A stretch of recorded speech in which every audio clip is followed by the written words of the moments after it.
At nagbabalik na naman tayo dito sa ating no contact update for January 25, 2026. So, yun nga natin gender dito sa babae, lalaki, LGBT lahat ay welcome. Pwede rin pong i-switch ang mga roles kasi possible magkapalit dahil general reading po ito. And at the end of the day, lahat ay may free will na.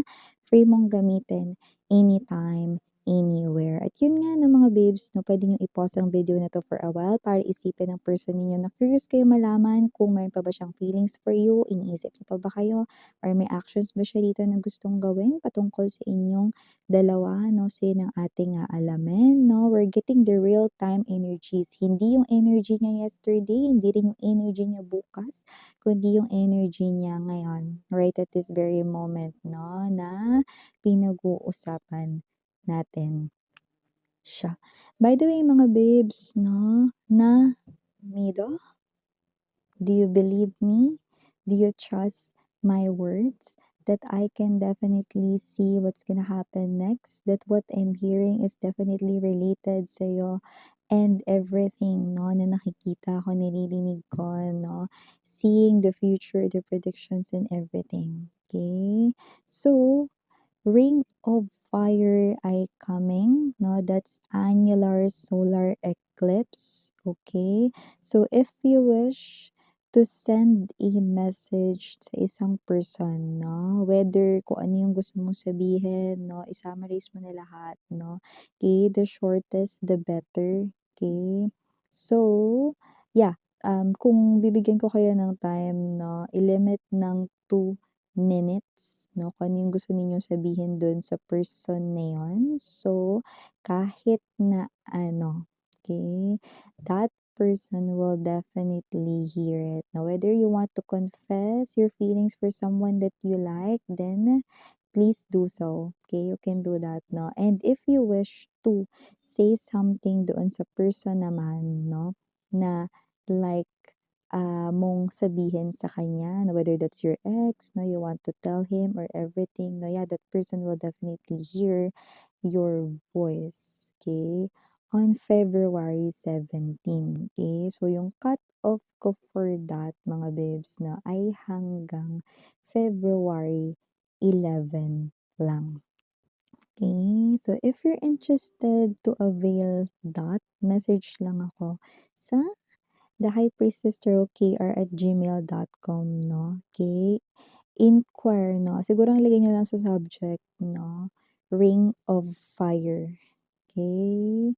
So, okay, let us see.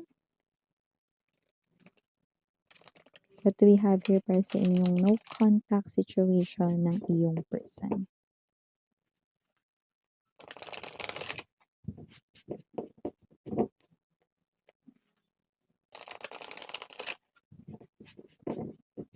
Okay, maraming salamat Archangel Michael and Angel Guides, Army of Guardians and Angels ni Collective. Let us see your messages. Joker,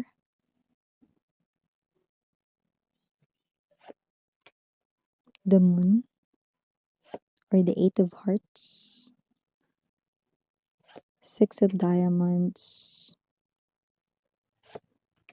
King of Diamonds in reverse, Seven of Hearts, Eight of Diamonds, bottom of the deck, Ten of Diamonds,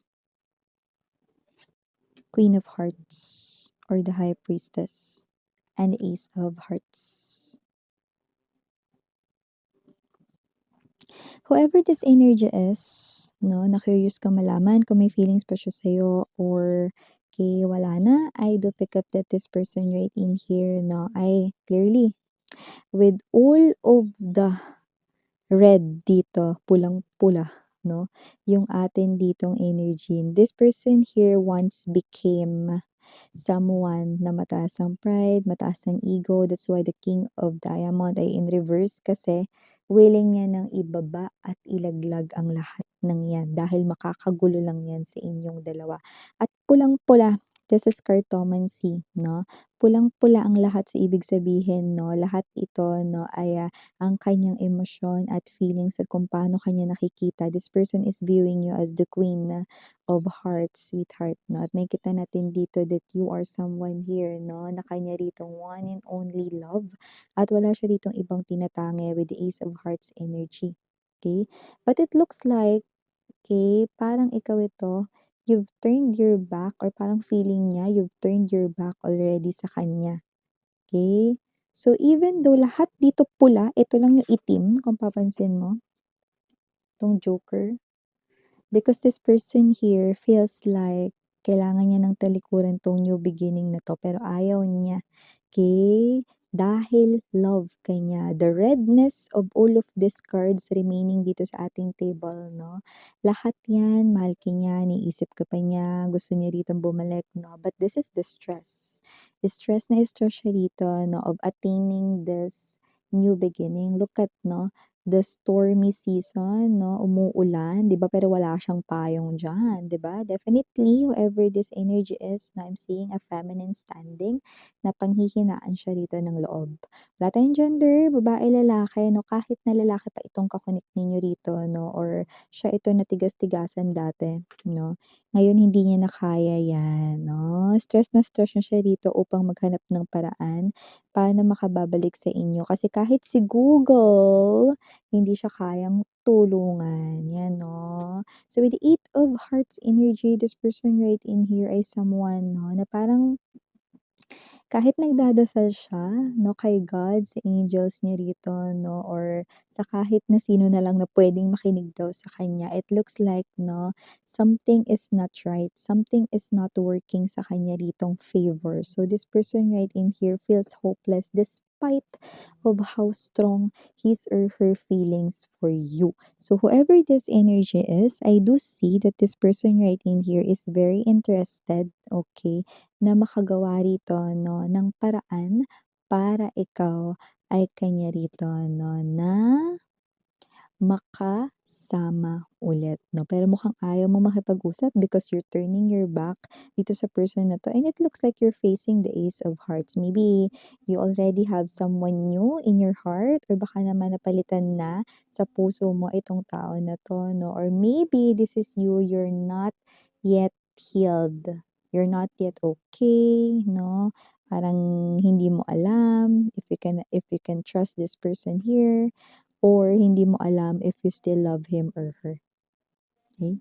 Because others of you, maaaring ang iniisip ninyo hindi kaya awa na lang ito or whatsoever 'no. May iba tayong nakuhang gano'n 'no, parang feeling niyo dito hindi kaya awa na lang ito or what 'no. Kasi I do pick up that meron ng mga nauna na nag-beg sa inyo ng attention or nag-beg rito for forgiveness itong ex niyo na ito 'no. Looks like this person here 'no ay talagang very eager, very, nagpe-persist siya dun sa kanya ritong efforts 'no, to win you back.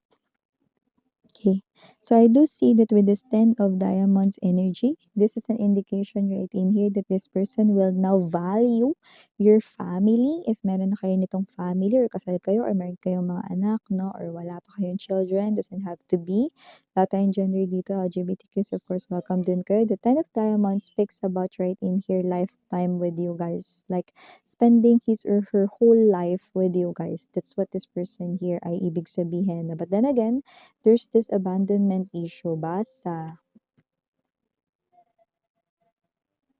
We all have our best guides within us if only we would listen. Okay? So, possible na nung time na kayo rito ay nagkasira dati, pwedeng siya ito no, na ilang beses nang binalaan, baka may mga situations at circumstances na parang pinigilan pa siya ni universe, no?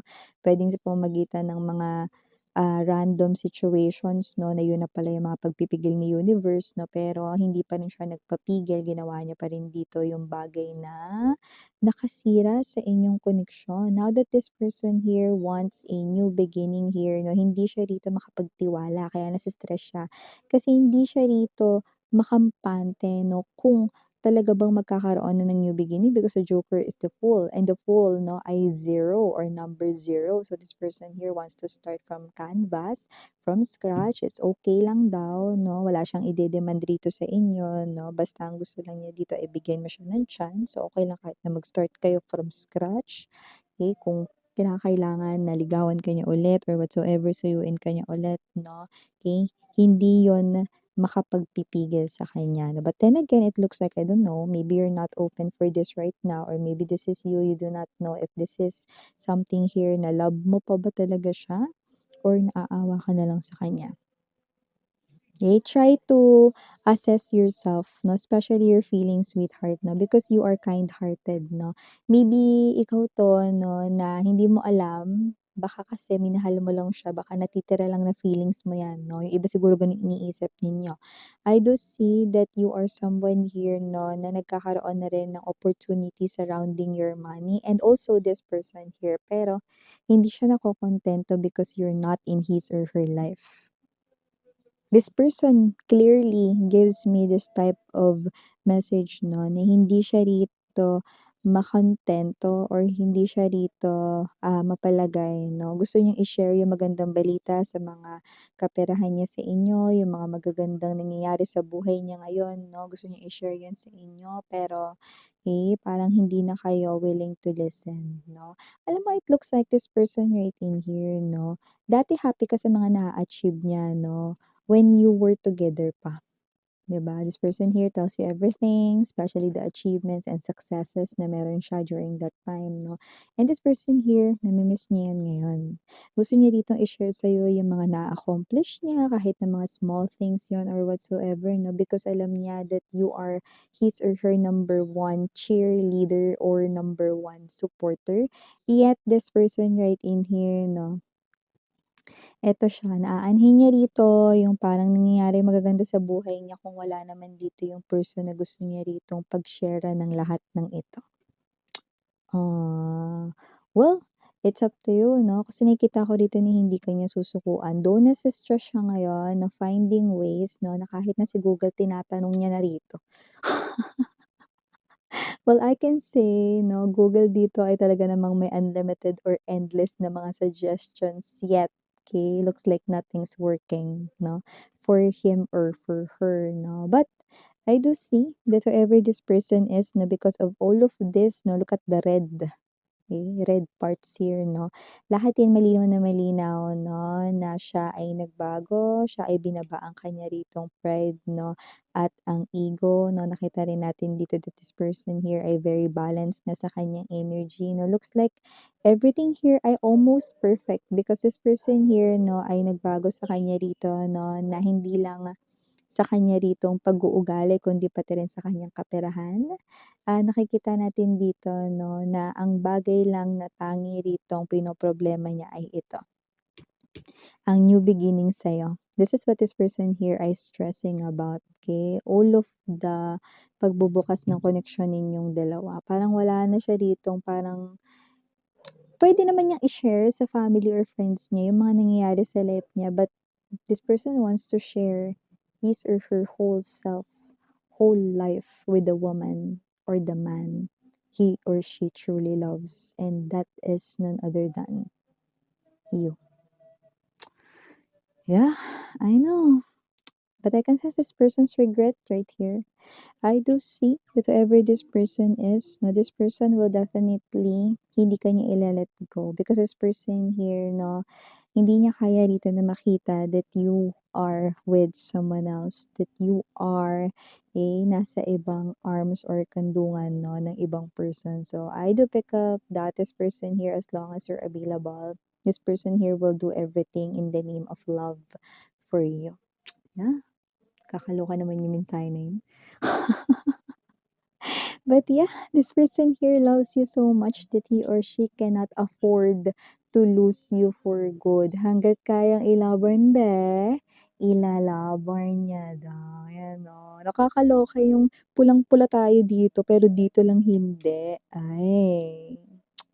So, kasi naman tong energy na to, this person here, no, yan lang yung tanging pumipigil sa kanyang true happiness dito 'no. Dahil oo nga naman, aanhin mo ang lahat ng mga success, may pera ka nga rito pero wala naman yung minamahal mo sa tabi mo, parang wala nga din talaga, 'di ba? So yeah, stress na stress siya dito 'no, pero you do not need to do anything about this because siya naman yung kumikilos at gumagalaw 'no.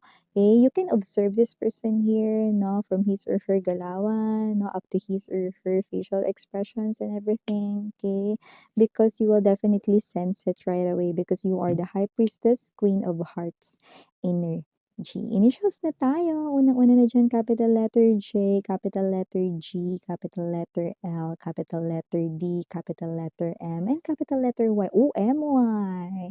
Missing you. Aside from that, meron din tayo na other letters but maaring hindi naman capital. We have Q, N, O, S, P, and last but not the least, we have the letter C. So yeah, again, I'm Yuriana Ani. Sarang hayo, love and light, sweethearts. Annyeong!